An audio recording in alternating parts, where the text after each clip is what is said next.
তাবলীগের দুইটা গ্রুপের ভেতরে মারামারি করে অনেকে মরেও গেল। এই কথা বলছেন না কেন? আপনি কোন কারণে ছোটখাটো বিষয় নিয়ে মারামারি করেন? ইসলামী দলের ভেতরে দেখেন কথা। আজকে আমি যাদের সাথে আসছিলাম, ওই যে বিমানবন্দরে যেখানে বসেছিলাম, ওই জায়গায় দেখি দুইজন বসে বসে ফতোয়া দিচ্ছে। এই দেশে আল্লাহ এক, রাসূল এক, কোরআন এক, হুজুরদের ভেতরে এত দল কেন? ঠিকই বলিস, এত দল আপনি তৈরি করেন কেন? আহলে হাদিসের ভেতরে 7 দল। কয় দল? 7টা। তাবলীগের ভেতরে এখন 2টা। খালি বাংলাদেশে যারা একামতে দ্বীন এই পৃথিবীতে কায়েম করতে চায়, তারা বিভিন্ন মতে থাকতে পারে, কিন্তু তাদের সব এক জায়গায়। ঠিক। আপনি একটু মিলান দেখেন, সারা বাংলাদেশের সব জায়গায় জামাত ইসলামী বাংলাদেশের কোনো দল নেই, সব এক দল। আমরা তো এইটা চাই। এখানে যে দলে মতে আছেন, আপনারটা আপনার কাছে রাখেন। এদেশে দিন কায়েম করা ফরজ, এইটার এখন সময় আসতেছে। আমার যতটুকু বাস্তবতা দেখা, এদেশে যদি টুপি মাথায় আমরা যারা দেই, এই মানুষগুলো এক হয়ে যেতে পারি, কিয়ামতের আগে এই চেয়ারে কোনো সালেম আর বসতে পারবে না। মামাতি লিল্লাহি রাব্বিল আলামিন। যেহেতু আমার মরণও আল্লাহকে দিয়ে দিয়েছি, সুতরাং আমাদের আর কোনো ভয় নেই। এই আয়াতের এই 4টা হুকুম আমরা ইব্রাহিম নবীর মতো বেইনে দুনিয়া থেকে বিদায় নিতে চাই। এদের পাপ যখন একেবারে খাপের খাপ পরিপূর্ণ হয়ে গেল, ওয়ালাহুম আযাবুম মুহিন, আমি নিজে তাদেরকে অপমানজনক শাস্তি দিলাম। এমন অপমান করেছে অনেকের বিসি উড়ে গেছে। কালা মানিকের বিসি উড়ে যায়নি? ওরা এখন সংসার করার কাজ শেষ। কি হইল? সুপ্রিম কোর্টের বিচারপতি ছিল লোকটা, কলা পাতায় শুয়েছে। আল্লাহ ওর জীবনের যে সম্পদ, আরো মনে হয় বিয়ে শাদী করতো কিনা আল্লাহ জানে, আল্লাহ এখনো সব বন্ধ। এর চাইতে আর অপমান কি হতে পারে বলে? পৃথিবীর ইতিহাস পাল্টিয়ে দিয়েছে যারা পালিয়ে গেল। বহু ইতিহাস দুনিয়ায় আমি পড়েছি, কিন্তু 350 এমপি একবারে পালিয়ে যায়, আমি এটা পাইনি। এই বাংলাদেশে যেটা দেখলাম, কথা বলেন না কেন? এমনকি কেন্দ্রীয় মসজিদের খতিব পর্যন্ত পালিয়ে গেছে। যদিও এসেছিল পরবর্তীতে মাস 1.5 পরে যে আমি আবার খতিব হব, জনগণ জুতা পিটা দিয়েছে। কিন্তু আশ্চর্যের বিষয়, সকালবেলা আবার স্ট্যাটাস দিয়েছে যে জুতা মেরেছে মানুষ, আমার গায়ে লাগে। কত বড় শয়তান! দেশটা কত বড় দুর্নীতিগ্রস্ত হয়েছিল আমরা টের পাচ্ছি। হাত্তা ইদা আখাযনাহুম বাগতাতান ফাইদাহুম মুবলিসুন। আল্লাহ তাআলা বলেন, ওই মানুষগুলো যখন আমার নিয়ামত পাওয়ার পরে আনন্দে ছিল, আমার দান কি তো নিয়ামত, ও তো তাদেরকে যা দিয়েছিলাম এইটা পেয়ে যখন খুব আনন্দে আছেন। হাত্তা ইদা ফারিহু বিমা ওতু, তাদেরকে আমি যা দিয়েছিলাম এই 15.5 বছরে, এটা পেয়ে যখন খুব আনন্দে আছে, আখাযনাহুম, আমি নিজে তাদেরকে ধরলাম। এখানে আলেম আছে না? আখাযনাহুম এর ফাইল সরাসরি আল্লাহ নিজেই। তাহলে সুতরাং এই দেশের ছাত্র জনতা, সাধারণ জনতা ধরে নিয়ে জালেমদের ধরেছে সরাসরি আল্লাহ। এই কথা বলেন না কেন? আখাযনাহুম, আমি নিজে তাদেরকে ধরেছি। বাগতাতান, হঠাৎ করে। কিভাবে? আকস্মিক ভাবে তাদেরকে ধরলাম। এমন কায়দায় ধরেছি যে দুপুরে খাবার খাবে সে সময়ও পাইনি। তাহলে আপনি এরপরও বিশ্বাস করতে চাই না যে জালেমদেরকে আল্লাহ হটিয়েছে? বলেন না, আমরা নির্বাচিত ছিলাম, আমাদেরকে জনগণ পাঠিয়ে দিয়েছে দেশ থেকে। আপনাদেরকে কে পাঠাইলো? আপনি তো নিজেই ভয়তে চলে গেছেন। কথা বলেন না কেন? আপনাদেরকে পাঠানো লাগেনি, আপনি নিজে ভয় পেয়েছেন। আর মানুষ ভয় পায় কেন? এই যে মানুষগুলো 350 পালিয়ে গেল, এই মানুষগুলোই তো এরশাদ বিরোধী আন্দোলনে নিজের বুক পেতে দিয়েছে এ রাজপথে। তখন তারা বুক পেতে দেওয়ার মতো ক্ষমতা, শক্তি, সাহস, নির্ভয় ছিল তারা। কিন্তু এই 2024 সাল পর্যন্ত 15.5 বছরে যা করেছে, এখন ওদের ভেতরে শুধু ভয় আর ভয়। এত দুর্নীতি করলে ভয় না করে করবেন কি? আপনি কি মানুষের তালিকায় আছেন? আর আয়না ঘরের সাথে যারা জড়িত ছিল এই মানুষগুলো মানুষের তালিকায় পড়ে না। আপনি টের পাচ্ছেন একটা মানুষকে, জীবিত মানুষ, মাটির নিচে 2-1 বছর 5 বছর না, 8.5 বছর, 9 বছর, 10 বছর, 14 বছরের মানুষও আমি পেয়েছি। আমি নিজেও তো ছিলাম কিছুদিন। কিছু মানুষ, তাদের নখ এত বড় বড় নখ, চুল দাড়ি গোপ দেখলে মনে হচ্ছে জঙ্গল থেকে বেরিয়ে আসতেছে। রাতের বেলা যখন আমার নিয়েছে তো মাঝে মাঝে দেওয়ালের সাথে দেখতাম এই যে নখ দিয়ে এইভাবে এভাবে খুশিয়ে খুশিয়ে লিখেছে মোবাইল নাম্বার, আর নিচ দিয়ে খুব কষ্ট করে লিখে দিয়েছে, ভাই যদি বাইরে কেউ যেতে পারে এই নাম্বারে একটু জানাবেন যে আমি বেশি আছি। এই সমস্ত কাজ কারবার করলে আপনার ভেতরে আল্লাহ ভয় তৈরি করবে না, করবে কি? নবীজি যেদিন এসে বলেছিলেন যে আমি ভয় পেয়েছি আমাকে ঢেকে দাও, খাদিজাতুল কুবরা বলেছিলেন কাল্লা, কখনো না, আল্লাহি মা ইখজিক আল্লাহু আবাদান। আপনি ভয় পান কেন? কখনো আপনাকে আল্লাহ ভয় দেখাবে না, কারণ ভয় তো আল্লাহ তাদেরকে দেখাবে ইন্নাকা লা তাসিলুর রহিমা, যারা রেহেমের সম্পর্ক ঠিক রাখে না। আপনি তো রেহেমের সম্পর্ক ঠিক রাখেন। রেহেম মানে রক্ত, রেহেম মানে মায়ের যেখানে বাচ্চা থাকে, রেহেম মানে আত্মীয়তা, বুঝতেছেন? এই পৃথিবীতে যারা আত্মীয়তার সম্পর্কগুলো ঠিক রাখে তাদের অন্তর থেকে ভয় আল্লাহ দূর করে দেয়। এই কথা বলেন না কেন? অথচ ওনাদের আমরা আত্মীয় ছিলাম না। এখন যদি বলেন না কোথায় গোপালগঞ্জ, কোথায় কুমিল্লা, আমাদের কুমিল্লার নাম শুনেই বিভাগ দিতে চাইনি, কিসের আত্মীয়? আরে ভাই আমরা সব আপা বলে ডাকি, সে যেভাবেই হোক আমাদের আপা না। রংপুর বিভাগে গেলে ওরা ভাবি বলে ডাকি, কারণ ওনাদের পুত্রবধূ ওইটা। আমাদের এখানে তার বিয়ে হয়নি বা আমার বাড়িও এখানে নাই, এই জন্য আমরা কি বলি আমাদের বাবার মেয়ে ববু। তো এই হিসাবে তো অন্তত একটা আত্মীয় হয়ে গেল। এই কথা বলছেন, এই আত্মীয়তার সাথে আপনি কি করলেন বলেন? একটা বিভাগ দেবেন কুমিল্লা নামে, তাও দিলেন না। বলে না ওখানে মোশতাকের বাড়ি, মোশতাকের বাড়ি এখানে, আর আল্লাহর ওলি আর কেউ নেই এখানে। বাহারের বাড়ি কোথায়? কে এখানে? কি আর কেউ নেই? এই যে কামাল, কোথায় বাড়ি? কুমিল্লা। আরো এই যে 80 বছর বয়সে বিয়ে করে 3টা সন্তান হলো, কোথায় বাড়ি? কি জোর গো আপনাদের, বিশাল জিনিস আপনারা। আমরা তো মনে করছিলাম লোকের মনে হয় আর বিয়ে শাদী হবে না, ও আল্লাহ বিয়ে দিতে দেরি, এ কুমিল্লা ভরে ফেলছিল, তাকে আল্লাহ বাঁচিয়েছে, এখন আর মনে হয় হবে না, এখন তো পালিয়েছে, হবে কি করে? আপনি এই আত্মীয়তার সম্পর্ক আপনাদের সাথে সারা দেশের আছে, এই সম্পর্কগুলো আপনি নষ্ট করে ফেললেন। কিভাবে নষ্ট করেছেন আপনি এখন মিলান। কত মানুষ আমার সাথে যারা রিমান্ডে ছিল, বহু মানুষ আমি কুমিল্লার পেয়েছি, নোয়াখালী পেয়েছি। জিজ্ঞাসা করতাম রাতের বেলা, কারারক্ষী যখন একটু বাইরে যেত বলতাম ভাই বাড়ি কোথায়? বলে কুমিল্লা। কোথায় বাড়ি? ওই যে লাকসামে। কোথায় বাড়ি? 14 গ্রামে। সারা দেশের এই আত্মীয় স্বজনের ওপরে আপনি সম্পর্ক তো ত্যাগ করেছেন, নষ্ট করে আপনি পালিয়েও চলে গেলেন না বলে। তা আপনাকে আল্লাহ ভয় দেখাবে না? দেখাবে কি? নবীজির স্ত্রী হযরতে খাদিজাতুল কুবরা বলেছিলেন, হে আমার স্বামী আপনি ভয় পাবেন না, কখনো ভয় নেই আপনার। কাল্লা, কখনো আপনার ভয় পাওয়া ঠিক না, কারণ আপনি তো মানুষের সম্পর্ক ঠিক রাখেন। দুনিয়ায় আপনি সম্পর্কগুলো নষ্ট করে ফেলেছেন, ঠিক রাখেননি। আপনার সম্পর্ক ছিল অন্য জাতির সাথে, যাদের সাথে সম্পর্ক করা নিষিদ্ধ তারা আপনার আত্মীয়, আর আমরা আপনার শত্রু হয়ে দাঁড়িয়েছি। কত আলেম, আমার 2700-র উপরে আলেম দেখেছি জেলখানায় বসতেছে। এগুলোর সাথে আত্মীয়তা না করে, সম্পর্ক ঠিক না রেখে এমন করলেন, এখন সারা দুনিয়া আপনার শত্রু। আমি মদিনা থেকে যাচ্ছিলাম, এই যে রমজানে মদিনা থেকে যাচ্ছিলাম আবু জাহেলের ওই খবর দেখার জন্য। বদরে যে ড্রাইভার নিয়েছি, মদিনার স্থানীয় ড্রাইভার, আমি প্রথমে ভাড়া মিঠালাম যে কত টাকা নেবে। আমারও বলছে ইয়া হাজিউল হজ্জা তাই না বিলা দুকা। কোথায় বাড়ি?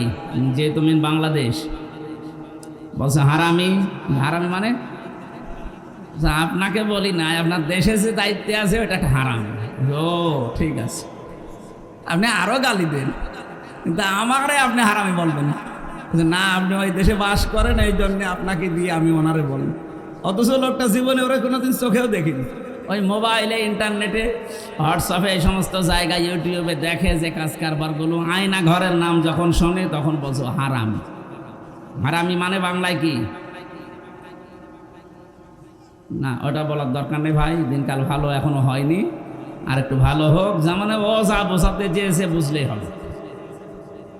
সারা পৃথিবীতে যে কয়েকজন মানুষের নাম শুনলে এই মানবতা ঘৃণা করে, তার ভেতরে ওনার নাম একটা আছে। 1 নম্বরে নাম পেয়েছে আমি হিটলারে। কার?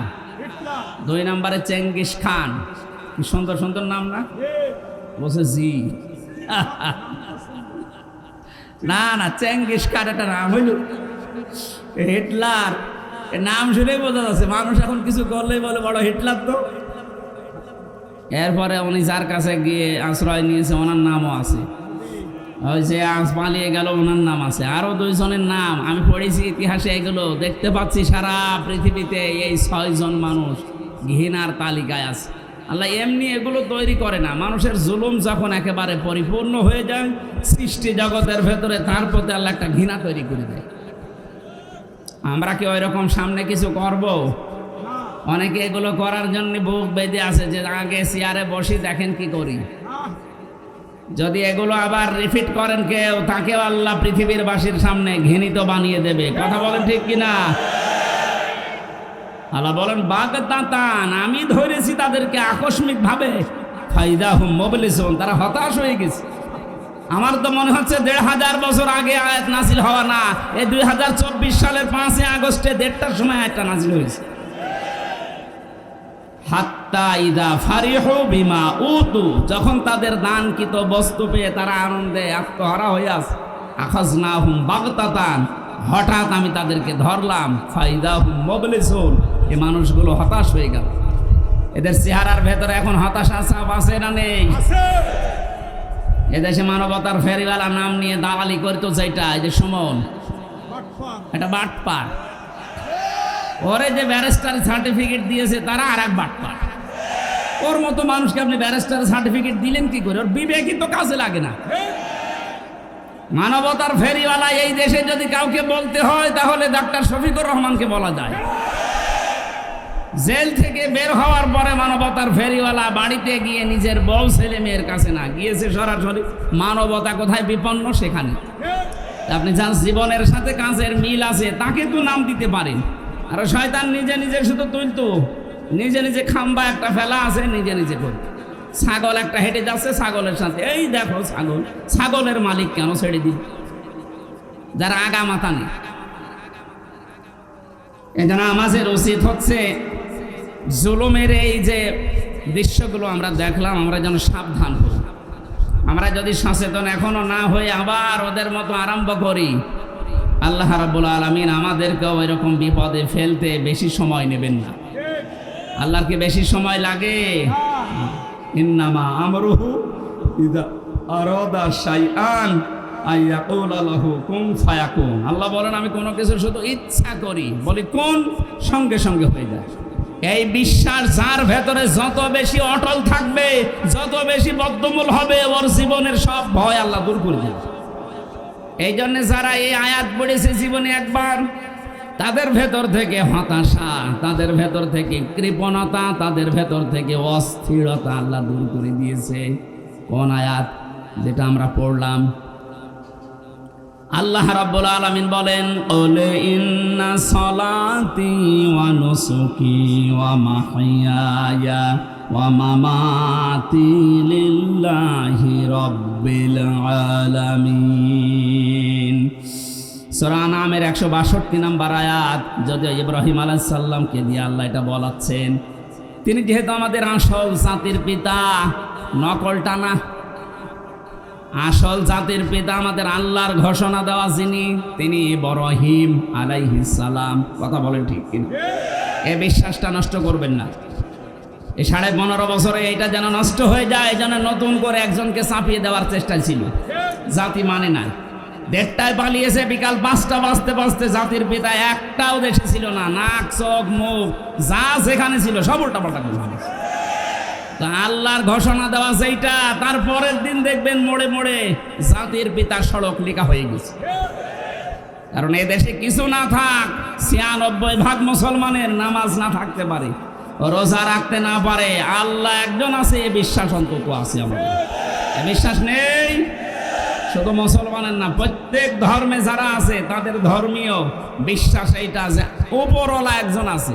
হয়তো সরাসরি তারা আল্লাহ বলে ডাকে না, কিন্তু বিপদে পড়ে দেখেন ওই মানুষগুলোর ভেতর থেকে আল্লাহ এই শব্দ বের হয়। আমি বরিশালে যখন পড়তাম ওই সময় ব্রিজ ছিল না, নৌকায় করে যাচ্ছি, কিছুতে যাওয়ার পরে নৌকা টলছে ঝড়ে। আমরা যারা মুসলিম বলছি লা ইলাহা ইল্লা আনতা সুবহানাকা ইন্নী কুনতু মিনাজ জালিমিন, লা ইলাহা ইল্লাল্লাহ। এক হিন্দু দাদা আর দাদি আমার সামনে বসে বলছে লা ইলাহা ইল্লাল্লাহ। কি গো, চেহারা দেখে মনে হচ্ছে অন্য ধর্মের। আপনি মুসলমান হয়েছেন কবে? হইনি। কালেমা পড়লেন কি করে? বলছে যে ঝড় উঠেছে এ ঝড়ে কালী দুর্গার কাজ না, আল্লাহ লাগবে। পৃথিবীর প্রত্যেকের ভেতরে এই বিশ্বাস আছে যে কঠিন ঝড়ে কালী দুর্গা দিয়ে হবে না, কারে লাগবে? আল্লাহ।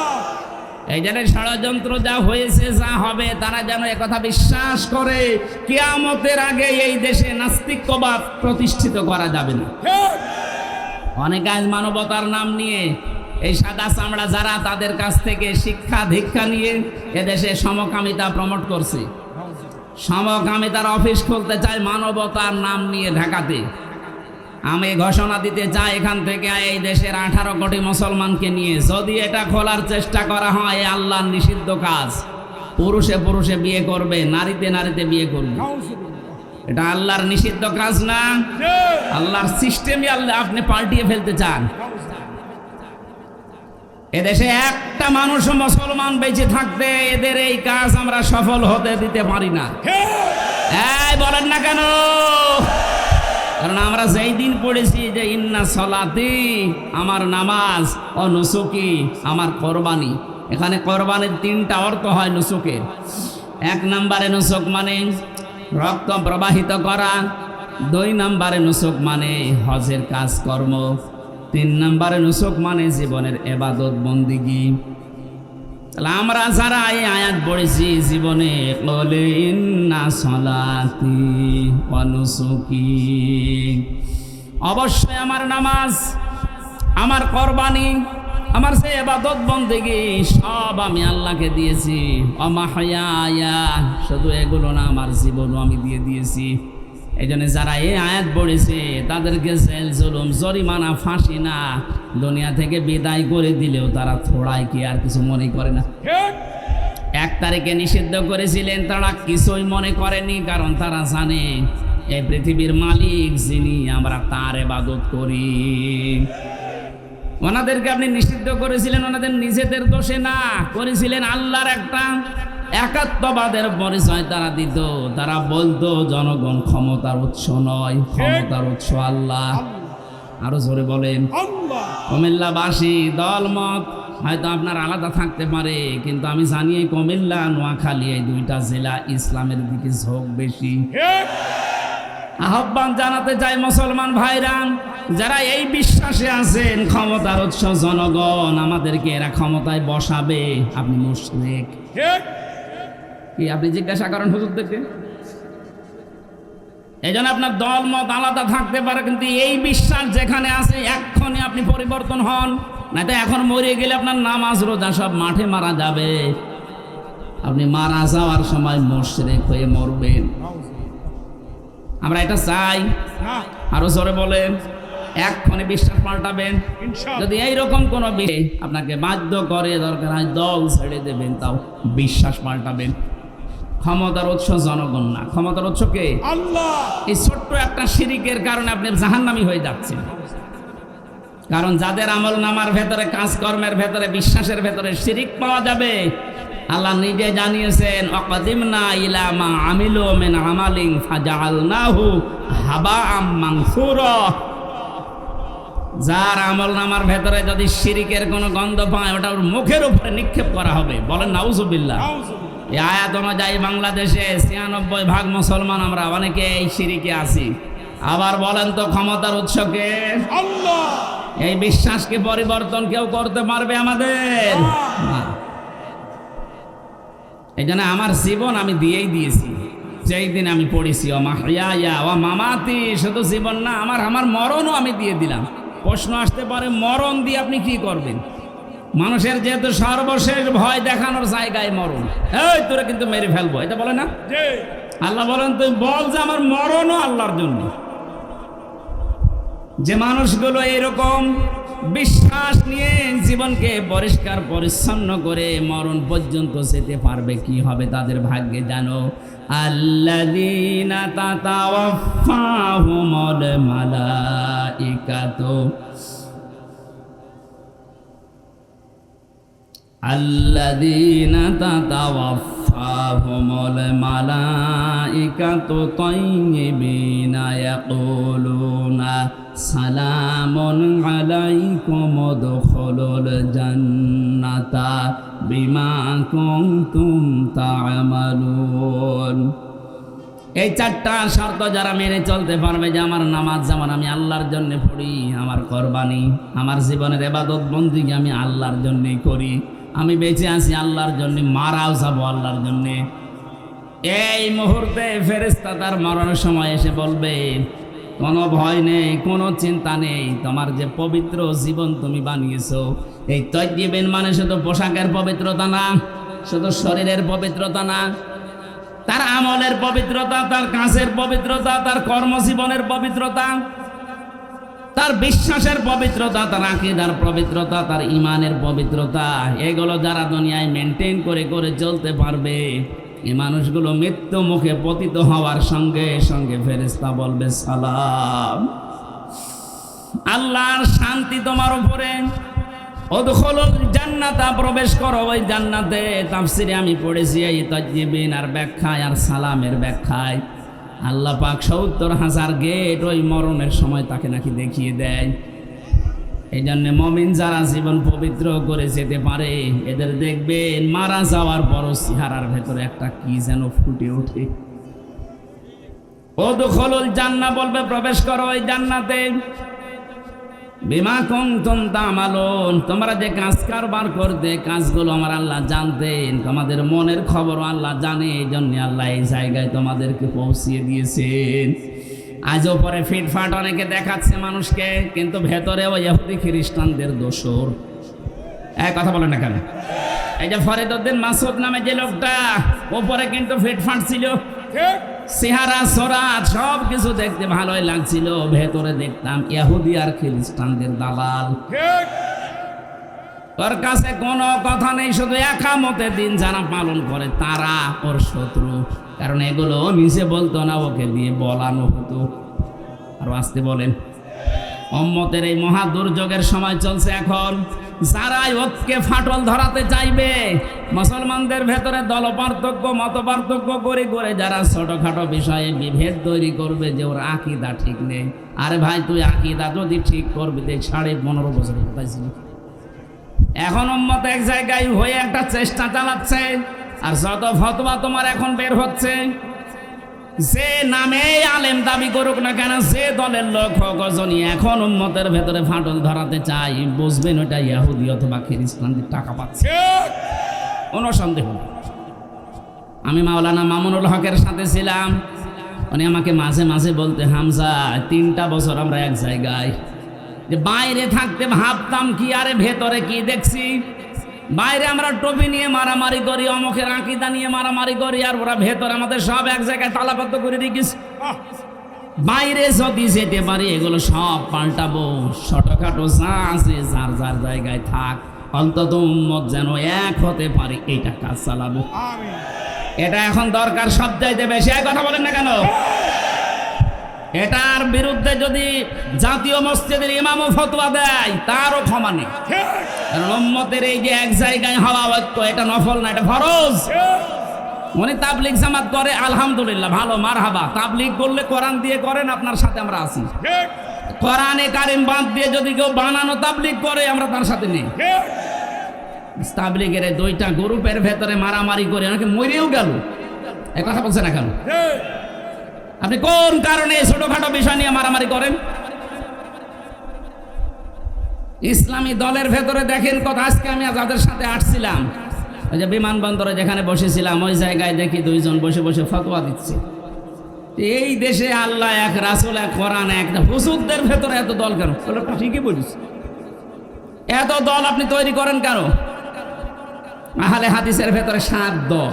কয় দল? 7টা। তাবলীগের ভেতরে এখন 2টা। খালি বাংলাদেশে যারা একামতে দিন এই পৃথিবীতে কায়েম করতে চায় তারা বিভিন্ন মতে থাকতে পারে, কিন্তু তাদের সব এক জায়গায়। ঠিক। আপনি একটু মিলান দেখেন, সারা বাংলাদেশের সব জায়গায় জামাত ইসলামী বাংলাদেশের কোনো দল নেই, সব এক দল। আমরা তো এইটা চাই। এখানে যে দলে মতে আছেন আপনারটা আপনার কাছে রাখেন। এদেশে দিন কায়েম করা ফরজ, এইটার এখন সময় আসতেছে। আমার যতটুকু বাস্তবতা দেখা, এদেশে যদি টুপি মাথায় আমরা যারা দেই, এই মানুষগুলো এক হয়ে যেতে পারি, কিয়ামতের আগে এই চেয়ারে কোনো সালেম আর বসতে পারবে না। মামাতি লিল্লাহি রাব্বিল আলামিন, যেহেতু আমার মরণও আল্লাহকে দিয়ে দিয়েছি, সুতরাং আমাদের আর কোনো ভয় নেই। এই আয়াতের এই 4টা হুকুম আমরা ইব্রাহিম নবীর মতো বেইনে দুনিয়া থেকে বিদায় নিতে চাই।